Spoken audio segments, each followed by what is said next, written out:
Jervis Dabreo here, coordinator of the Grenada National Cybersecurity Incident Response Team, Grenada's National CSIRT. All right, Mr. Dabreo, currently there is an ongoing scandal in Saint Lucia concerning Creative Alliance. We've got information that that entity had been thoroughly investigated by the Grenada authorities. Do you have any information to that effect?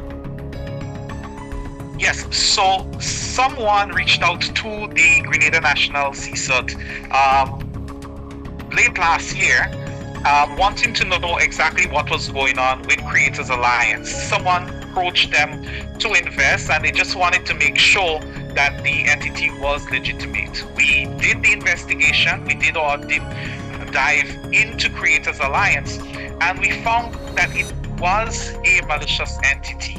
As a matter of fact, we labeled it as a multi-level marketing Ponzi scheme.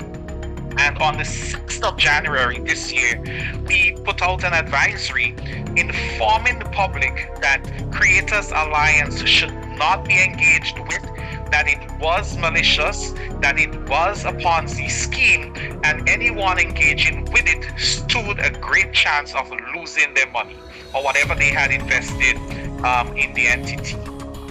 So you say a multi-level marketing company, or what?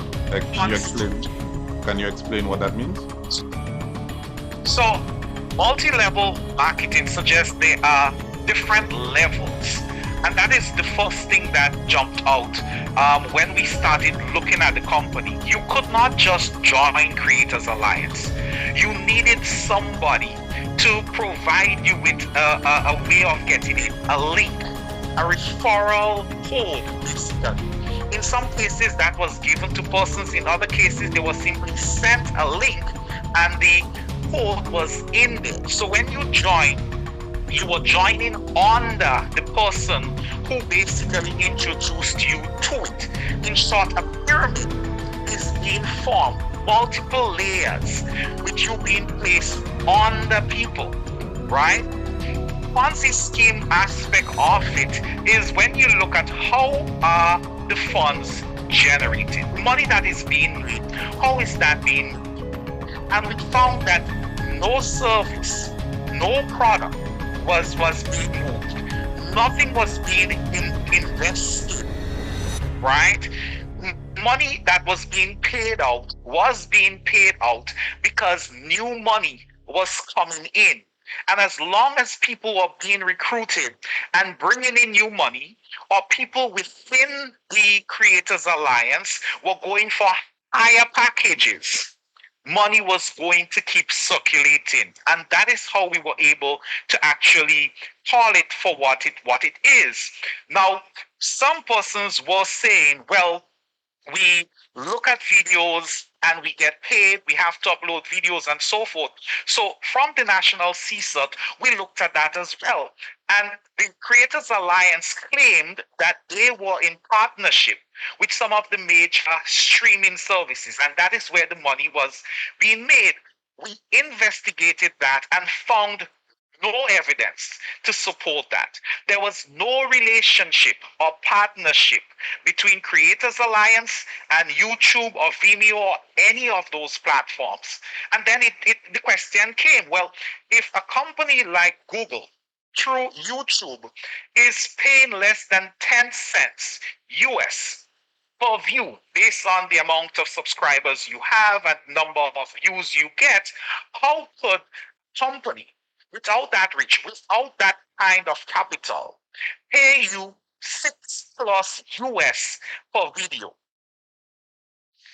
So when you put all that together, including the multiple websites that they were providing people in different territories, for example, the web address that was given to people in Grenada was different from the one that was given to people in St. Vincent, and it was different from the one that was given to the people in Cyprus. And all these things threw up serious red flags. And you're not talking variations on a web address. You're talking completely different web addresses.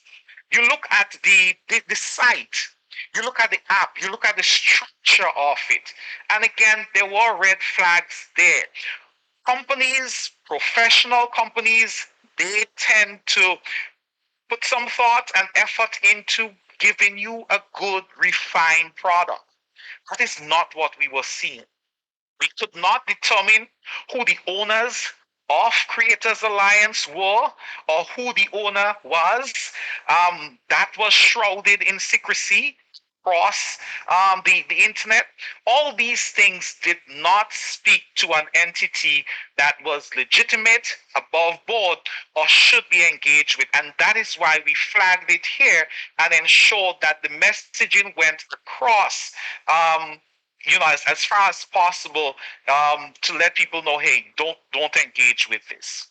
You made mention of Cyprus. Are you aware of how many countries globally that would have been impacted by Creative Alliance? We do not, from the National CSIRT here in Grenada, we do not know exactly how many territories, how many countries, islands have been impacted. What I can tell you is based on the people who reached out from different territories. So we've had people reach out from the United States, Ohio, Texas. We've had people reach out from Cyprus. We've had people from St. Vincent, from the Bahamas, from Saint Lucia. We have our own people from Grenada, right? So we know it's quite a few different countries that were targeted by these bad actors as part of this Creators Alliance Ponzi scheme. And your agency, what is the main responsibility for your agency in Grenada? So when the Grenada National Cybersecurity Incident Response Team was together in 2021, and by the way, it is a government entity, it was tasked with one, raising awareness. So getting the Grenadian people to a place where they knew how to protect themselves online. They knew what was happening. If there is some malicious entity, some scam, what have you, targeting the Grenadian people, they were able to at least identify it because we've identified it and put the information out. Your account get compromised. You need some advice. You're being cyberbullied. Anything to do with online safety. We were tasked with ensuring that we provide that service to the Grenadian public. And I have to admit that over the past 2 years, we have even extended some of these services to other islands. Once people reach out, we will assess, we will provide some feedback for you because the National CSIRT here in Grenada, we have a very good relationship with the CSIRT in Jamaica, the CSIRT in Trinidad, with CARICOM Impacts, and even with the RSS based in Barbados. All right. By the way, the service is free. So it is a free service offered to the Grenadian people. As I said, we have extended it to anyone who reach out. We're still going to check the stuff for you and provide some feedback. Is there a site, a website, a social media page that people could refer to see some of the work that your agency has undertaken? So our social media handle is at CSIRTGND, so at CSIRTGND. We are pretty active on Facebook, on Instagram. We do have a YouTube channel. We're on TikTok as well. Not much is happening there. We have a WhatsApp channel and an official WhatsApp page. WhatsApp chat, group chat. So if anyone wants to be a part of that, all they need to do is send a message to 1473 423 2478 1473 423 2478, and they'll be able to join the WhatsApp group.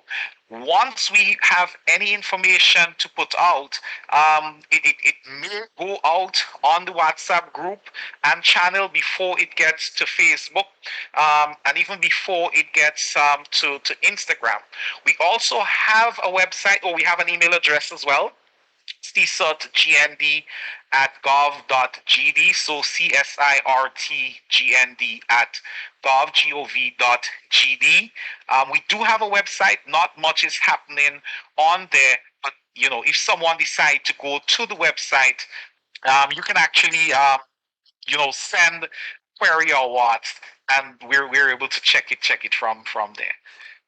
We try to be all over the place. Are you aware of any other maybe international organizations that one can refer to to do some background checks on some of these entities, fraudulent entities presenting themselves as legitimate businesses? Not aware of any of the more international ones that will provide that service for people outside of their jurisdiction. But I think within the region, CARICOM impacts serve that purpose. So you can reach out to CARICOM Impacts, and they may decide to, check it themselves or maybe pass it to one of the other CSIRTs, and then they just verify it and get the information back to you. But that is basically the entity that brings all of us within the Caribbean together, as insofar as cyber is concerned. And a final question for you. Are you aware, do you have any sort of data as to how many Grenadians may have fallen victim to this entity? Based on the information we have at the National CSIRT, the estimate is at just over 1,000. So we're looking at about 1% of the Grenadian population having been involved with Creators